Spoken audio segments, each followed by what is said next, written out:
nhớ đâu đấy nhớ đâu tôi số tôi chồng nhiệt gì cái này trả cho xe đâu nữa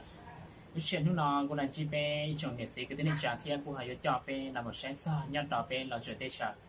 แต่ชีนั้นยังก็เป็นเราจะได้ช้ำมัวเก็บพอชีรอกันก่อนเราเราเลยได้เชิญเดียชีเดียวเป็นหูนอนเราหล่อเจกุ้งมัวตู้นาเรารอเกินก่อนเลยอดต่อไปได้เชิญจัวแต่เราเด็กหัวเด็กยาเด็กช่องมัวเตาตัวเป็ดใส่เตาลุยลุยเดี๋ยวต่อยปวดใจอยากว่าเป็ดใส่มัวแต่เราได้ละมัวกัวละมัวยาละมัวช่องเปียตาโหตัวชีจีหายาตัวนี้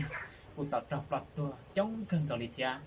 อย่าลืมดาวใจจงเหยียดสีคือที่ในชาจะใช้ตัวตัวไปหาชอบป้าใช้ตัวที่ใช้ในหายุสลิจัดเตี้ย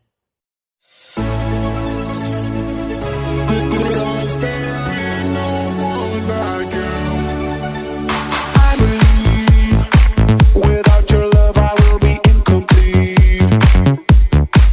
Oh, baby, you're indeed the most beautiful girl I've ever seen. Oh, I don't wanna break it, no break it. If only I can see if we're gonna make it, go make it. I don't wanna wait another day. Oh, 'cause there ain't nobody loves you like I love you. Like I love you, like I love you,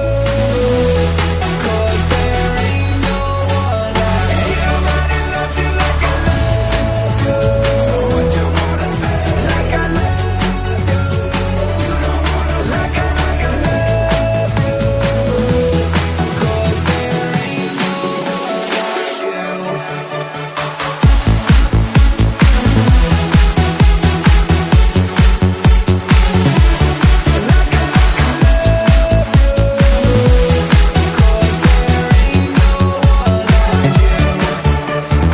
I'm in need of your sweet